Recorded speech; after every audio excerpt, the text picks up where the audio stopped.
but I was getting a bit frustrated that all the environmental tech wasn't necessarily reaching or benefiting the community. And I felt a bit like everybody had become quite selfish and it was about me, me, me. And I was like, no, we need to be kind, we need to be giving back. Where's that sense of social responsibility, like rather than just taking all the time? So I thought, well, you've got to role model that. So you've got, so that's sort of partly why I set up a social enterprise. You can't do it on your own. You can't do it on your own. Cannot do it on your own. I don't think anybody can. It doesn't matter. Well, there's people who say they can, but they've still relied on other people on the way. Somebody said to me, kindness is the currency. I don't really like that analogy because I don't see it as like a transaction. But like I'm so passionate about that word. Like, it takes nothing to be kind, does it?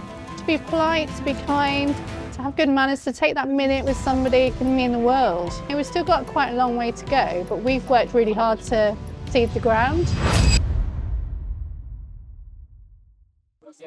So hi, I'm Vicki Aiton of BizEd Projects CIC. So I was the founder of the community interest company and also of BizEd, a accessible, engaging ebook service. Right. And how did you get into this? How did the business start? I was working in research and development in a university in environmental technology, and I really loved it, but I was getting a bit frustrated that all the environmental tech wasn't necessarily reaching or benefiting the community. So I set up a community interest company so that we could sort of bridge that and help our local community benefit from research that was happening. That's how it all started. I love that. So you're literally giving back to the community. Yeah. It was always about like, how can we like make a difference, but also be like profitable and sustainable at the same time. I think people forget, especially if you're not running a business, that both do go hand in hand. To be able to give back, you need to be making a profit or to be making money. Why is it so important to you to give back? Probably I grew up in a rural area. It was during like the recession in the 80s. We didn't have much money. Everything was really tough. And I basically relied on kindness and like other people for everything for many years. And I had so many people that helped me like get to interviews, get my first job, get work experience, earn enough money to like survive, that I think I just reached that point where I was like, okay, I'm not doing amazing, but I'm doing okay.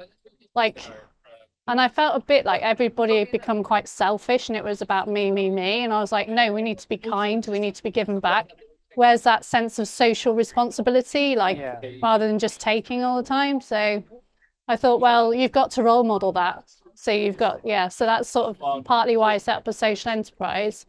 But then I also just, as soon as I started to do it, I met other people that were doing the same thing. So it became like not a weird thing to do. I was just joining in with loads of other people that were already doing it. So it was, so that's why I don't get it when people just take.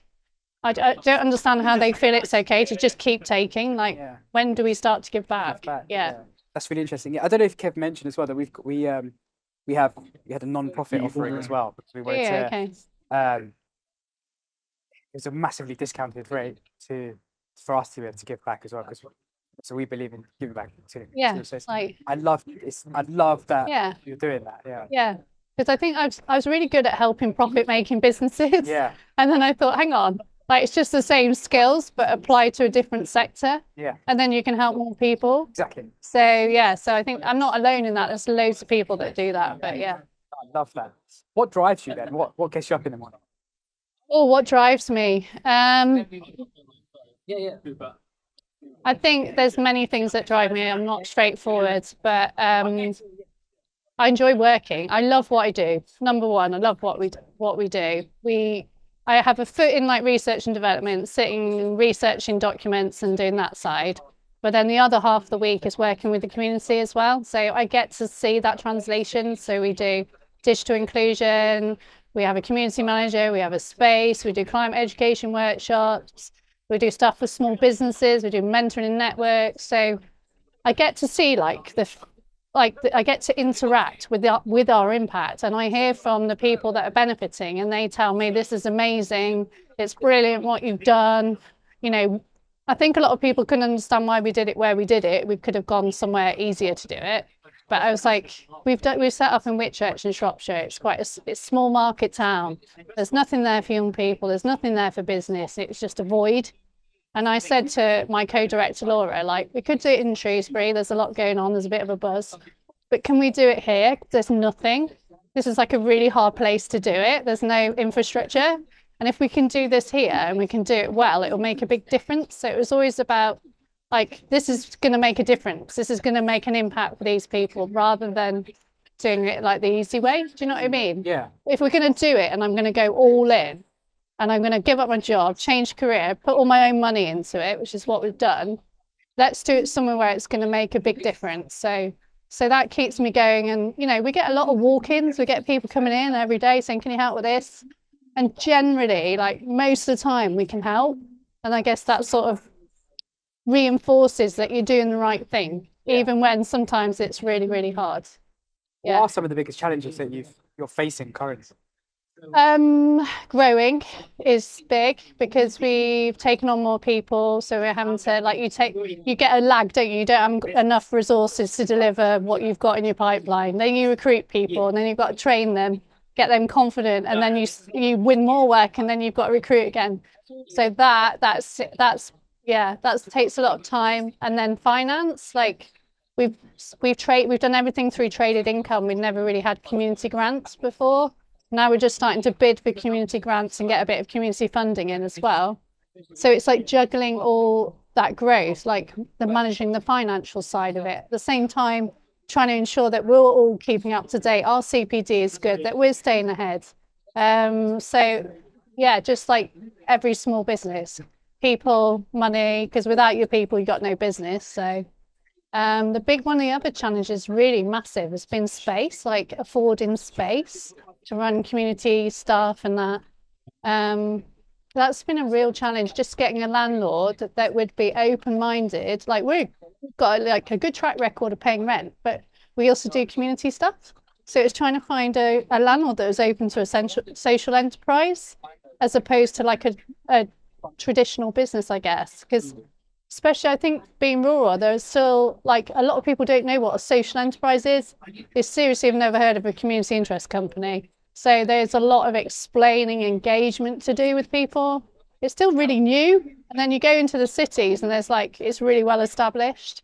So there's definitely like a bit of a rural like lag when it comes to like social enterprise. It's still catching up. Everyone knows what charity is, but not necessarily social enterprise. Yeah. So yeah. What needs to be done education-wise for people to become more aware and to get more involved as well? It's really interesting. So we have like quite a lot of stuff we do. We do 14 to 19 tech workshops for young people. We do co-work space and collaboratives.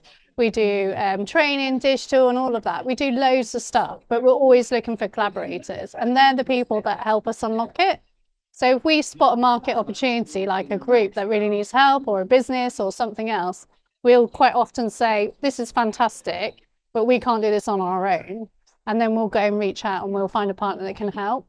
I think there needs to be more ways for that to happen. And rural shouldn't be like a problem. It shouldn't be a barrier. But I just think there isn't necessarily the ecosystem to make that happen. And I think if we can connect up with more organisations like us that are trying to do business, but business for good in a way, then that will happen faster. Yeah, for sure. Yeah. For sure. And what's the message that you want to give to the world? What's your impact that you want to leave? That it's never too late. You know, I was late 40s when I decided to quit what I, fairly sort of doing all right career that I'd done for a long time and changed completely and started up again. But you do have to be, like, you have to really believe. You do have to have passion, because that's the only thing that's going to keep you going. But, take the wins as well. Like, I reflect a lot. I used to be a teacher, and I think they train you to be a reflective practitioner. And that's really helped me, because sometimes you feel like you're going up a cliff, but you can just stop and think, actually, what's the reality? Where am I on this journey really? And just look back and think, actually, like 3 months ago, And then the other thing that I think somebody else must have told me this, but I quite often go, okay, this feels really terrible now. Like there's been moments where I think, oh, should I carry on? But I always say to myself, how will I feel about this in like 3 hours, 3 weeks, 3 days, 3 years even? I said that in the wrong order.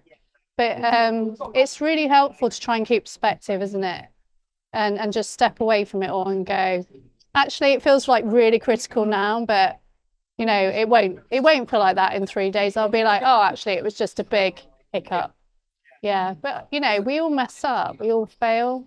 And I do think the other thing is I'm lucky I've got co-directors that I can lean on, but just like having a really good network of people, and you don't get that. You don't start with that. That's something you build over time. But it always gives that back as well. Like my network, I help them, they help me. And yeah, that's a really good investment of your time as well. Yeah. No, I can attest to that because, I mean, the four of us that are here today, like me and Kev, obviously, this is our baby, but we've got Toby here who we work with constantly, and he's here helping us out. We've just got such a great... You can't do it on your own. You can't do it on your own. Cannot do it on your own. No. I don't think anybody can. It doesn't matter. Well, there's people who say they can, but they've still relied on other people on the way. Yeah. And it's pretty lonely. I think that's the thing I've realised, like a few years in. Like we've built it to this point as a small team, but now if we want to grow it even further, we need to collaborate more. Yeah. Like we need to be collaborating a lot more. And that just brings so many new opportunities with it to do stuff that's better, like much better than you could have done. Yeah. So yeah, we're still learning. But I think at the beginning you can be a bit like, oh, it's mine, I want to protect it, I don't want to tell too many people. And I think you do need to do that for a bit till you get it to a point where you're not going to lose it as a product or a service. But once you've got that brand maybe a little bit established, then it's a great time, isn't it, to say, do you like what I'm doing? And use that as conversation to get the next bit going. But I think just kindness speaks volumes. Like, oh God, that's one of our values, because kindness, somebody said to me, kindness is the currency. I don't really like that analogy because I don't see it as like a transaction, but like I'm so passionate about that word. Like it takes nothing to be kind, does it? To be polite, to be kind, to have good manners, to take that minute with somebody can mean the world, to just listen. So yeah, I completely kindness is absolutely intrinsic. There's no, I think that's why we set up, the community just need to be heard, don't they? They just want to be heard, and they just need a space that feels safe. So yeah, kindness is really important. And I don't really understand why people wouldn't be kind. Why wouldn't you be kind? Yeah. And to what's give the people risk? Grace. Yeah. I think. Yeah. I like that. Yeah. I like that. Yeah. And I think, if that's one of your things, absolutely. Some people have said that to me like it's a weakness. No, because you've got to be strong enough to be kind. You've got to be courageous enough to be kind. It's a lot easier to shut someone down, dismiss them, than it is to be kind and give it that time. Yeah. So one thing I would say is just ignore all those people because you don't want to work with them anyway. So yeah, I believe that too. No, I love that. And has your, especially what does success mean to you? And would you say that's your view on what success means has changed over the years that you've been running this social enterprise? Yeah, it's never really, it's about building, for me, success was can I build a business that will survive and thrive, during lockdown, like everyone else, are we going to get to the 3 years?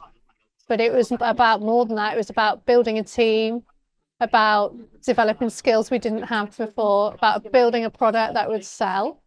It was also about creating a space for the community and being able to financially sustain that. Because we didn't have any funding. It was okay, you need a space for the community. Okay, let's take on a space. Right, we're going to pay for it. But yeah, it's funny, what are my measures? My measures are being able to see my family. I'm a mum of 3.